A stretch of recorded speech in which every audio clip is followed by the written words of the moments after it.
कहते हैं आपने बसंत को एक ब्रांड ही बना दिया, आप तो सबसे ज़्यादा उसको मिस करते होंगे। जिसको बसंत को, बसंत का इवेंट। यार देखो, बसंत को मैं आपको एक बात बताऊं, Basant can be a $multi-billion festival. दुनिया में ऐसा कोई फेस्टिवल ही नहीं है। नहीं है, बिल्कुल नहीं। कोई ऐसा फेस्टिवल नहीं है कि जहां तमाम शहर छतों पे चढ़ा हुआ काइट फ्लाइंग कर रहा है, ढोल बज रहे हैं, खाने चल रहे हैं। और ये लास्ट जब ये बसंत हुई थी तो हमने एस्टिमेट किया था, मैंने और लाशारी साहब ने, कि इस पे कोई 1.8 बिलियन रुपीस खर्च हुए थे, जो अवाम ने नहीं, जो गवर्नमेंट ने नहीं, जो मल्टीनेशनल से खर्च किए थे, जो आए देखने इवेंट। जो मल्टीनेशनल कंपनीज आपकी उन्होंने खर्च किए थे। उसकी एडवर्टाइजिंग पे, उसकी, और वो पैसा बिल्कुल ट्रिकल डाउन करके नीचे तक आया। कपड़े रंगने वाले, चूड़ियाँ बेचने वाले, कबाब लगाने वाले, टेंटों वाले, हर ढोल बजाने वाले, हेयर स्टाइलिस्ट क्या, सलून क्या, फैशन शोज क्या, सब उसका एक हिस्सा थे। नीचे तक गरीब आदमी तक ये पैसा जो था ट्रिकल डाउन। अगर अभी भी गवर्नमेंट इसको एक सेफ फेस्टिवल बना दे, मैं गारंटी करता हूँ कि 5 साल के अंदर $1-2 बिलियन से बड़ा बिजनेस हो जाएगा और हुकूमत पैसे बनाएगी, एक आना गवर्नमेंट का खर्च नहीं होगा। अब तो आपकी अपनी गवर्नमेंट है, तो इस साल करवा दें स्टार्ट। मैं तो आपको पता है कि शुरू से मियाँ शहबाज शरीफ साहब के साथ भी मेरी हर वक्त जंग रहती थी इसके ऊपर, और अब खान साहब के साथ भी करवाएं फिर, मतलब मेरी तो पूरी कोशिश होगी। उन्होंने अपना देखना है कि भी क्या इसका असर होता है या नहीं होता। बहरहाल मेरी तो ये कोशिश है और मेरी ये दुआ है कि इस तरफ ही आएँ और इसको हम इतना बड़ा और ये भी, अब देखें फिर बात से बात निकलती है। बसंत होती थी यहाँ, हमेशा हम बसंत करते थे, हम क्योंकि अंदरून शहर से हमारा ताल्लुक़ था, हम बसंत करने के लिए सारा ख़ानदान यहाँ बसंत वाले दिन पहुँचता था। अब एक बसंत की बात है, तब अभी ये बसंत इतनी पॉपुलर नहीं हुई थी, मतलब ये अंदरून शहर का ही फेस्टिवल था। एक नवाए वक्त में ख़बर आती थी कि 3 बंदे गिर के ज़ख्मी हो गए, किसी का कुछ हो गया, तब ये कातिल डोर नहीं थी, छोटी मोटी लोग अपनी फॉल्ट से ही लोग इंजर होते थे। तो ये खान साहब का मुझे फ़ोन आया कि उनके फ्रेंड्स आ रहे थे बाहर से, Duke and duchess of Somerset, ठीक है, तो उन्होंने कहा कि मैं उनको ले आऊँगा बसंत वाले दिन। तो हमारी सिर्फ फैमिली होती थी तो उनको होगा। उन्होंने जब ये छत पे चढ़ के नज़ारा देखा, वो तो पहले 10 मिनट तो उनके जुबान वो ही खुले कि ये हो क्या रहा है।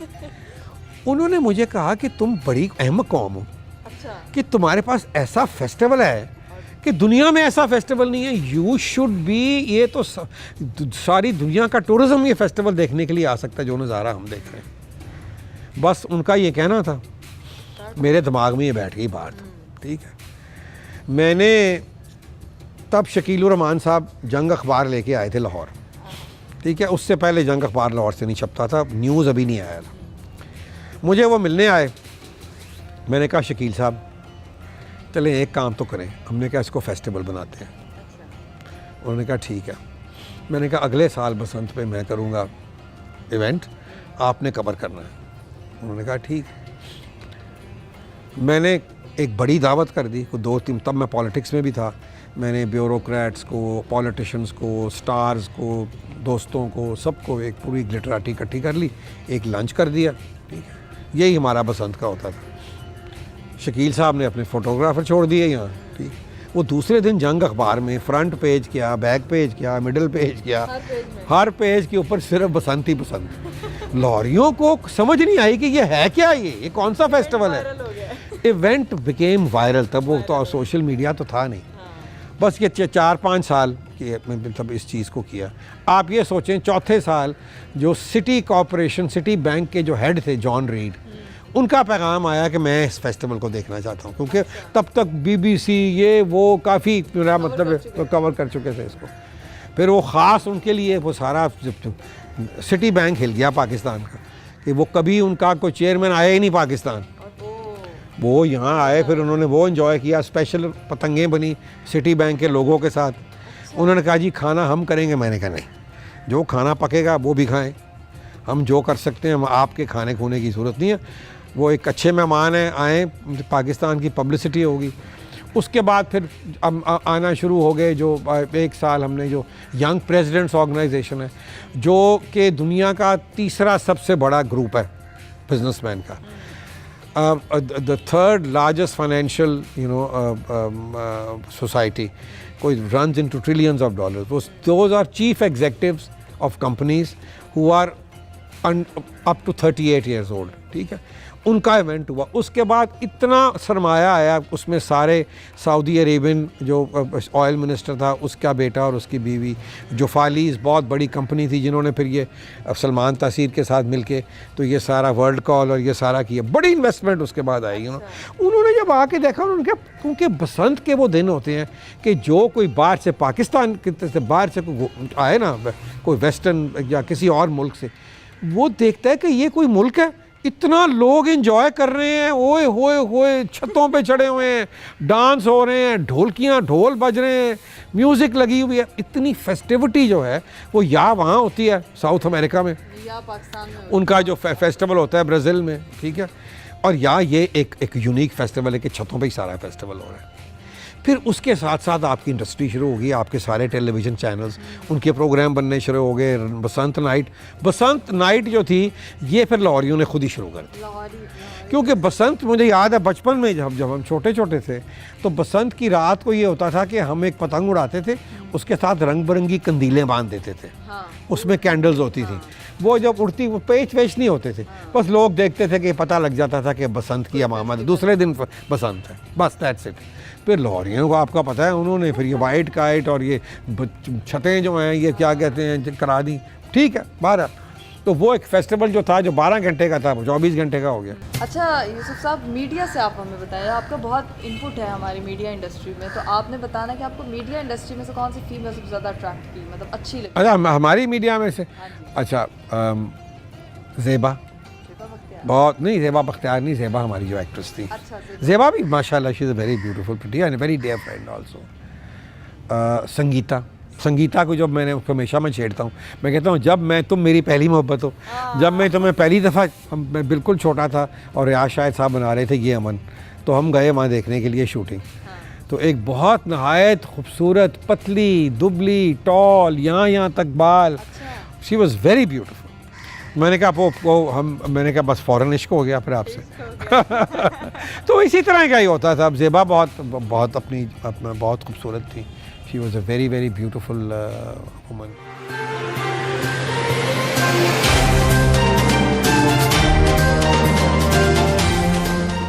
अच्छा, फ्रेश जो हमारी न्यू कमर्स एक्ट्रेस हैं जैसे महविश है, माहिरा, इनमें से आपको कौन पसंद है? They are all great, I mean they are all, मेरे लिए तो मतलब महविश, सोनिया हुसैन,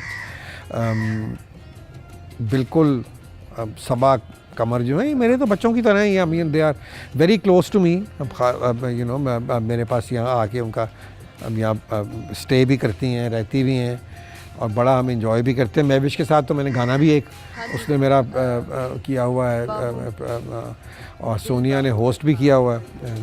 तो माशाल्लाह I am very proud of all of them कि ये you know they have all done well and एक नई इन्होंने इंडस्ट्री हमारी खड़ी कर दी है, पाकिस्तान की फ़िल्म की इंडस्ट्री। और बड़ी ये में एक बात अच्छी है कि बड़ी पाकिस्तानियत है। महविश ने अभी जाके तो जो जिस तरह रिप्रेजेंट किया, अब कोई उसकी कोई चीज़ चला रहा है कि कुछ कश्मीर के बच्चों की बात करो तो कह रही नहीं मुझे मना किया गया। अब ये बड़ी ज़्यादती है क्योंकि वो एक किसी स्कूल पे गई हुई थी जो ऑर्फनेज का स्कूल था, उन्होंने स्पेशली कहा था कि आपने सिर्फ हमारे स्कूल की बात करनी है, आपने कोई और बात नहीं करनी, और उसको मिस इंटरप्रेट करके तो यू नो किसी ने उसको लगा दिया कि जिस तरह कि वो कश्मीर के बच्चों की बात नहीं करना चाह रही, विच इज़ रिडिकुलस। तो लोगों को भी ख्याल करना चाहिए यार, ये हमारी क्या कहते हैं जो बच्चियाँ हैं यू नो इस तरह ज़्यादती नहीं करनी चाहिए।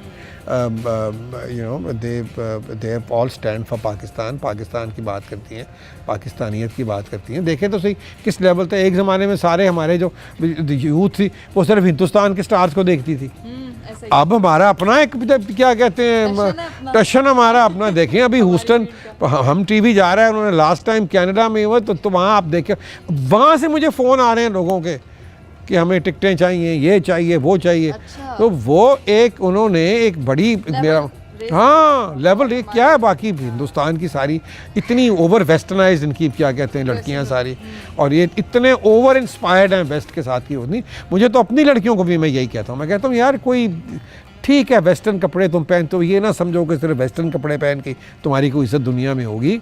You do your own things also. तो अब देखें हमारी अपनी जो डिज़ाइनर बहुत बेहतर हैं बाकी डिज़ाइनर से, और हमारे अब क्या कहते हैं हमारी म्यूज़िक से तो हमेशा ही क्या कहते हैं हमारी म्यूज़िक को चल रही है, राहत चल रहा है, आतिफ चल रहा है। आतिफ राहत निकले तो क्या रह गया उनके पास, कुछ भी नहीं रह गया लिटरली। उनके कुछ गानों में स्पेस आ गई, समझ ही नहीं आती कोई, मेरा मतलब है कि क्या स्पेस। तो ये बड़ी हमारी जो यंग जनरेशन है इनको हमेशा सपोर्ट करना चाहिए, मैंने हमेशा सपोर्ट किया है। इनकी उंगली पकड़ने वाला कोई नहीं है, कोई ऐसा कोई इदारा नहीं है, कोई यूथ की मिनिस्ट्री पता नहीं क्या करती, कहाँ हवाइयाँ उड़ा रही है या क्या। इनको ये करना चाहिए, इतना टैलेंट है पाकिस्तान के अंदर कि आपकी सोच से बाहर।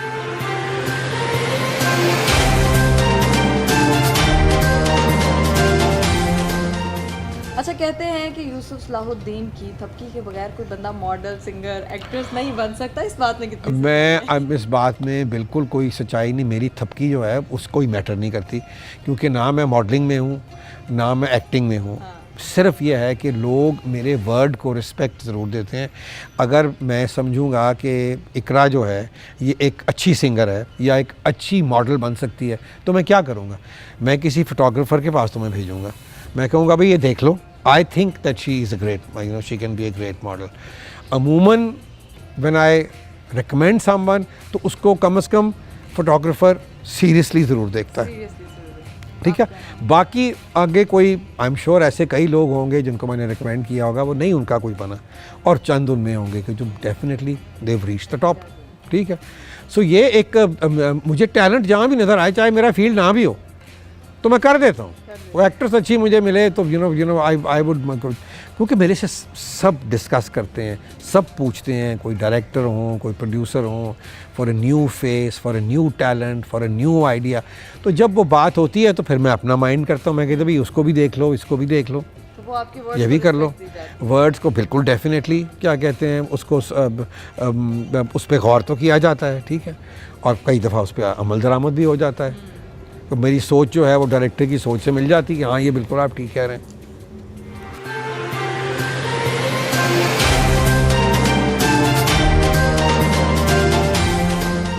जैसा कि कहते हैं कि अली ज़फ़र, राहत फ़तेह अली ख़ान, साहिर अली बग्गा के करियर में आपका बहुत बड़ा हाथ है, तो इस बारे में आप क्या कहेंगे? ये तो तीनों ही लड़के हैं। लड़की मैं अच्छा देखो, बात यह है कि राहत के साथ एक एसोसिएशन जो है ना वो भी नस्ल दर नस्ल है, ठीक है।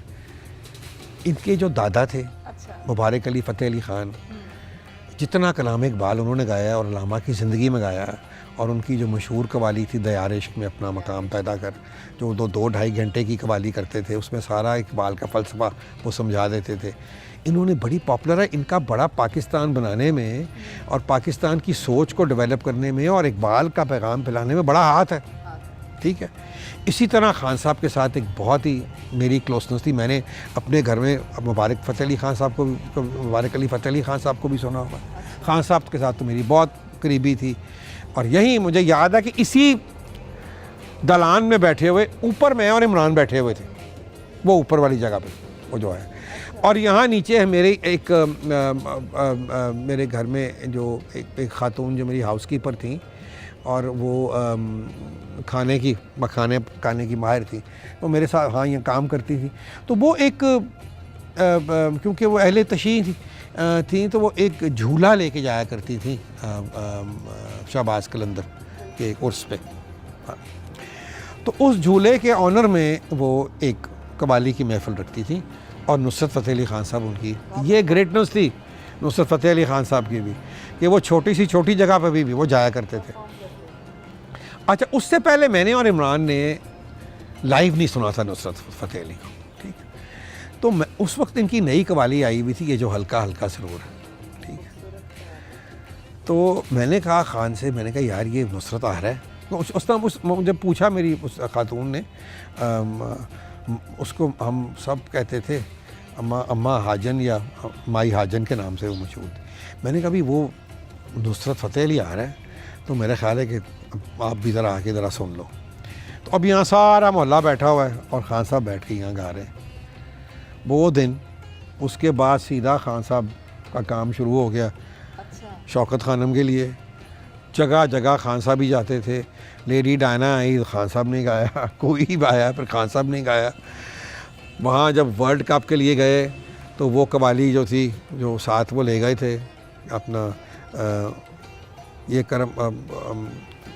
करम मुझ पे मेरे नबी कर दिया, इस करम का करूं शुक्र कैसे अदा। वो सीडी ख़राब हो गई, फिर दूसरी सीडी यहाँ से दोबारा भिजवाई गई। क्या कहते हैं, सारा वक्त वो कवाली चलती थी गाड़ी के अंदर, जब सारी टीम वो सुनती थी और उससे इंस्पायर होती थी। यानी कि आप सोचें कि ये हकीकत मैं आपको बता रहा हूँ। तो वहाँ से खान साहब का भी सफ़र जो था वो क्या कहते हैं फिर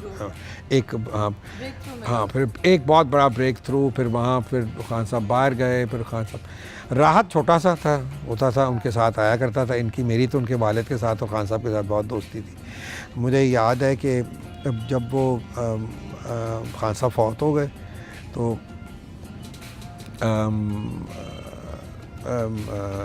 उस वक्त इनके वालिद भी बीमार थे। उनको पता था कि उन्होंने नहीं, तो क्यों मेरे साथ क्योंकि बहुत प्यार था, यहाँ राहत को लेके आए अपना मेरे पास और कहा कि ये आपका भाई है छोटा। नहीं, शागिर्द मैं कहाँ, वो तो खान साहब खुद उस्ताद हैं इतने बड़े। मैंने कहा मेरे शागिर्द किस तरह हो सकते हैं। उन्होंने कहा कि ये आपका छोटा भाई है, इसका बाजू आपके हाथ।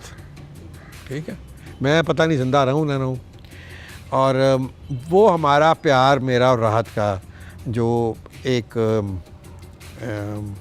अब मैं उसका बाबा भी मुझे वो कहता है, बड़ा भाई भी वो कहता है, बाप की तरह भी समझता है। और बेहद यानी कि हमारा एक रैपो है।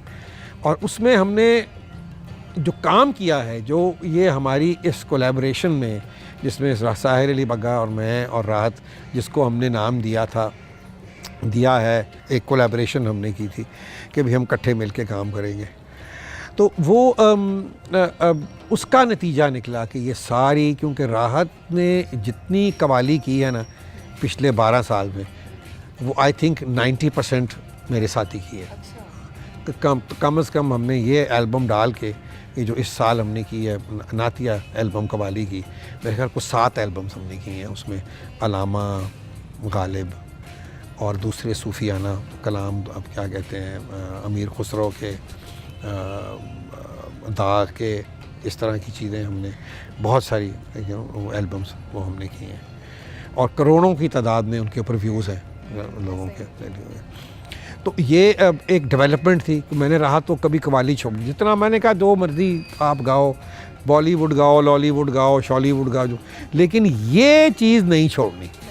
हाँ, और नहीं छोड़ी हमने बाप। और जब भी मैंने कभी भी ये फ़ैसला किया है कि भाई अब हमने एक कवाली की एल्बम करनी है, खान साहब ऑलवेज़ रेडी। अब तो खैर अपना स्टूडियो है तो मसला ही कोई नहीं है। अब बैठ के हम 4 दिन में एक पूरी एल्बम तैयार कर लेते हैं। पूरी एल्बम तैयार, 1-2 दिन रिहर्सल, उसके बाद बैठ गए ठा 20-20, 22-22 मिनट की कवाली जो है वो तैयार हो जाती है। तो साहिर जो मुझे मिला है जब मैंने विरसा शुरू किया है, और विरसा शुरू ही रहा साहिर के साथ किया, साहिर अली बग्गा से, और आज तक साहिर ही उसकी अरेंजमेंट और कई दफ़ा कंपोजिशन, उसकी रिकॉर्डिंग। अभी हम एक बहुत खूबसूरत प्रोग्राम कर रहे हैं जो पंजाबी के शादी के गीत हैं। तो वो 3 बच्चियाँ हैं वहाँ से, फैसलाबाद से, मनवा सिस्टर्स। तो उनके साथ हमने 8-9 गाने किए हैं, पुराने पंजाबी के शादी के गाने। ठीक है, तो वो भी वहीं बैठ के हमने उसको रिकॉर्ड किया। और सबसे अच्छी बात यह है कि ये जितने बच्चे हैं मेरे, मैं तो उनको अपनी औलाद की तरह, मैं उनको कहता हूँ तो मेरे रूहानी औलाद हो। ठीक है, उसमें राहत, साहिर, हिना नसरुल्लाह। ठीक है, क्योंकि जो चीज़ मैंने तैयार करनी होती है, सबसे पहले मैं जब एक चीज़ कंपोज करता हूँ तो वो अपनी भद्दी आवाज़ में मैं हिना को भेजता हूँ।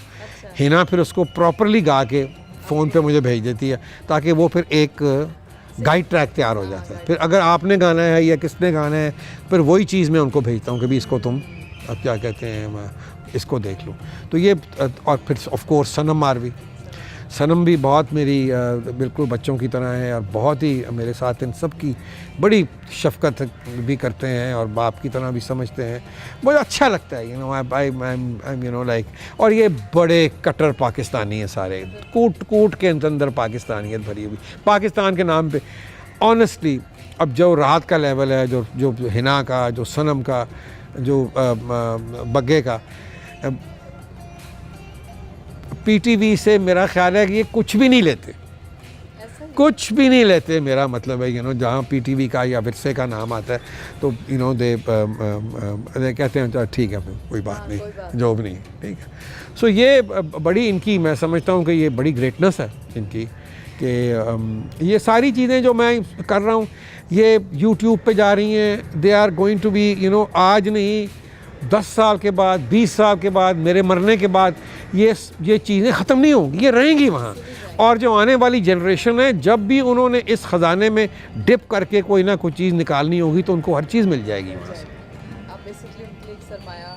एक ये सरमाया है, जिस तरह हमारे जो हमसे पहले जो लोग थे वो सरमाया छोड़ गए हमारे लिए, जिस तरह ख्वाजा खुर्शीद अनवर साहब थे या हज़रत अमीर खुसरो थे या गालिब थे या जो भी हमारे क्या कहते हैं जो मौसीकार थे या शायर थे या इंटेलेक्चुअल थे, जो सरमाया हमारे लिए छोड़ गए हैं, हम जब चाहें उसमें हम अपना डिप कर सकते हैं और उसको हम निकाल सकते हैं।